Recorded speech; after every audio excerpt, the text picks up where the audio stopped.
Hi friends, ఇదిగోండి చక్కగా మునగాకు ఆరబెట్టిన మునగాకుతోటి పప్పు చేశాను. ఇలాగా పొడి పప్పు టైప్లో చక్కగా ఇందులో నెయ్యి వేసుకొని ఇంకా వేడివేడి అన్నంలో ఈ పప్పు వేసుకొని తింటే ఎంత టేస్ట్గా ఉంటుంది, ఎంత బాగుంటుందో.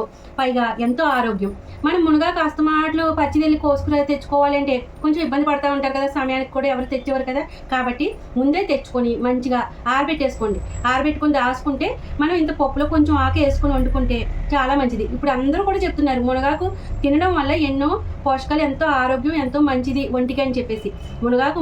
మునక్కాడలు అన్నీ కూడా దాని రసాలు తాగమంటున్నారు, దగ్గు తగ్గుతుందని. అవన్నీ కూడా చూడండి, ఈ టైప్లో ఇలా చేసేసుకోండి, సూపర్గా ఉంటుంది. ఇప్పుడు ఇది తిన్న తర్వాత మనకి పొడిపప్పు కొంచెం రసం వేసుకొని తాగాలనిపిస్తుంది కదా, కాబట్టి నేను రసం కూడా రెడీ చేసాను, చూపిస్తాను.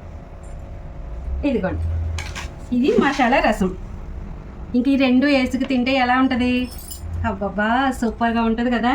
ఇంకా ఈ రెండు కూడా మంచి ఆరోగ్యకరమైనదండి, సూపర్గా ఉంటుంది. ఇప్పుడు ఎలా తినాలి ఏంటి అని చెప్తాను, ఎలా తినాలి అనేది చెప్తాను మీకు. వేడి రైస్ తీసుకొని ఇలాగా కొంచెం నెయ్యి వేసుకోవాలి. చక్కగా తక్కువ అన్నం ఎక్కువ పప్పు ఉండాలన్నమాట. ఇలాగా మనం ఎక్కువగా ఇలాగ మొత్తం కలుపుకొని చక్కగా ఇలా కలిపేసుకోనండి ఒక్కొక్క ముద్ద. ఆహా, ఆ మునగాకు ఫ్లేవర్ ఎంత బాగా తెలుస్తుందో. మనం ఆరబెట్టుకున్నా సరే, పచ్చిదే కాదు, ఫుల్గా మంచిగా ఆరబెట్టుకుని పొడిగా ఉన్నా సరే ఆ ఫ్లేవర్ అనేది మంచి టేస్ట్ బాగా తెలుస్తుంది. రుచి అనేది కంపల్సరీ మీరు ఇలా ట్రై చేయండి.